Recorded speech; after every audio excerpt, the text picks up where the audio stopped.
Olá, você está assistindo à série Doutrinas da Graça. Na primeira mensagem desta série, vimos o impacto da queda. O pecado corrompeu em extensão todas as áreas da vida humana, nos separando do próprio Criador, ao ponto de ser revelado na carta aos Efésios que diante de Deus estamos mortos em nossos delitos e pecados.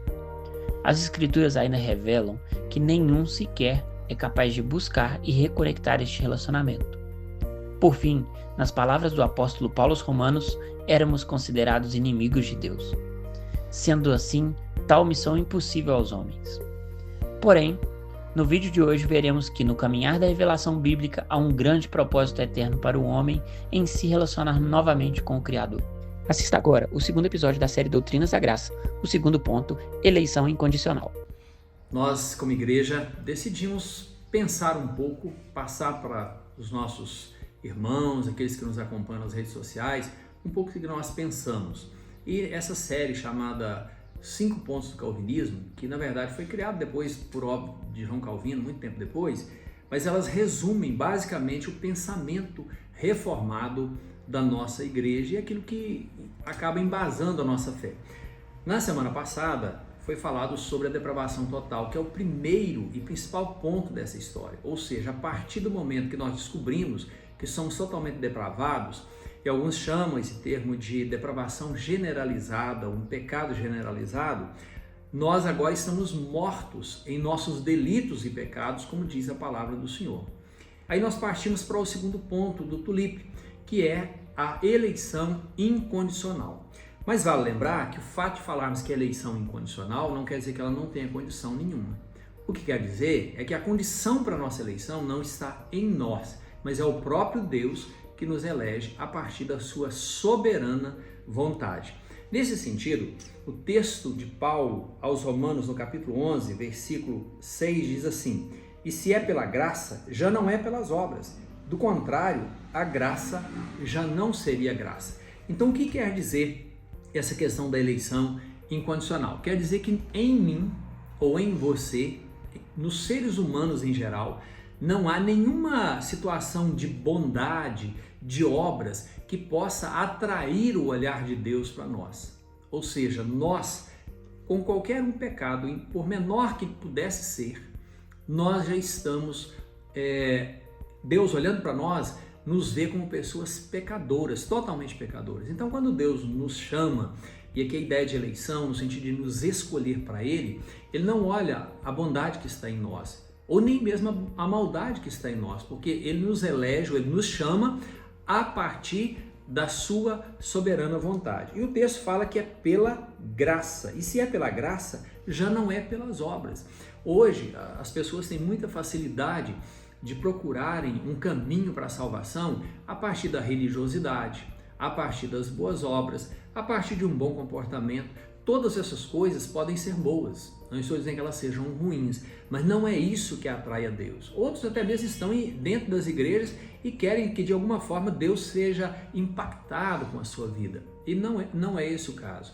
Quando nós falamos de eleição incondicional, nós dizemos o seguinte, que é pela graça que Deus nos elege. O texto de Paulo aos Efésios, no capítulo 1, versículo 5, diz assim: "Nos predestinou para Ele, para a adoção de filhos, por meio de Jesus Cristo, segundo o beneplácito de sua vontade." Então, quando Deus nos escolhe, se Deus te escolheu e te escolhe, pensando nesse segundo ponto da chamada doutrina da graça, ou doutrina da graça, dos 5 pontos do calvinismo, não foi porque nós fizemos alguma coisa, mas foi única e exclusivamente pela vontade de Deus. Tem uma citação de Sproul que é muito interessante sobre a eleição. Ele diz o seguinte, que a visão reformada da eleição, conhecida como eleição incondicional, significa que Deus não prevê uma ação ou condição da nossa parte que o induz a nos salvar. Antes, a eleição faz parte da decisão soberana de Deus em salvar quem seja que o aprouver, salvar. O que isso significa, em outras palavras? Tem muita gente que pensa, não, Deus me escolheu sim, eu acredito na eleição, mas coloca a condição, porque Ele previu que eu iria crer. Isso também não é verdade. Se Deus previu que eu iria crer E é possível que ele tenha previsto isso sim. Mas em função disso ele me elegeu, já não foi mais pela graça, foi pelo mérito. Foi pela minha bondade, pela minha crença futura, porque Deus sabe todas as coisas. Então nós, nessa doutrina calvinista, entendemos, biblicamente falando, que a eleição foi única e exclusivamente pela graça de Deus, sem nenhuma condição em nós. O que nós temos de bondade hoje é porque Deus colocou em nós, não que nós tenhamos chamado a atenção de Deus pela nossa bondade. Então esse termo incondicional tem a ver com essa situação, de que Deus nos escolheu, Deus nos chamou, única e exclusivamente pela sua santa e soberana vontade. Não dependeu de algo que ele viu em nós, que ele percebeu em nós alguma coisa boa e falou, essa pessoa eu quero. Não, pelo contrário, a maioria de nós somos ou fomos pessoas muito ruins. A maioria de nós sabemos que o nosso coração já foi terrível ou é terrível até hoje. É pela graça que nós somos restaurados.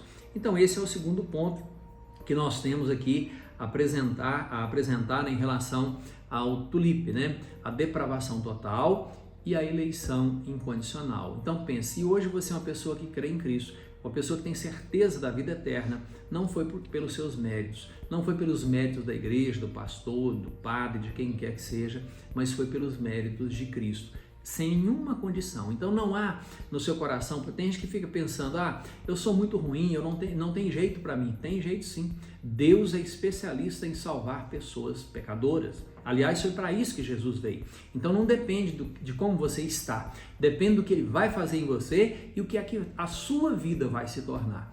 Por isso nós cremos que Deus nos chama, nos elege, independente de uma condição externa ou interna que nós tenhamos feito para atraí-lo. Que Deus nos ajude e que a gente continue nessa jornada com os próximos 3 pontos do que nós chamamos das 5 doutrinas, os 5 pontos da doutrina da graça, dos 5 pontos do calvinismo.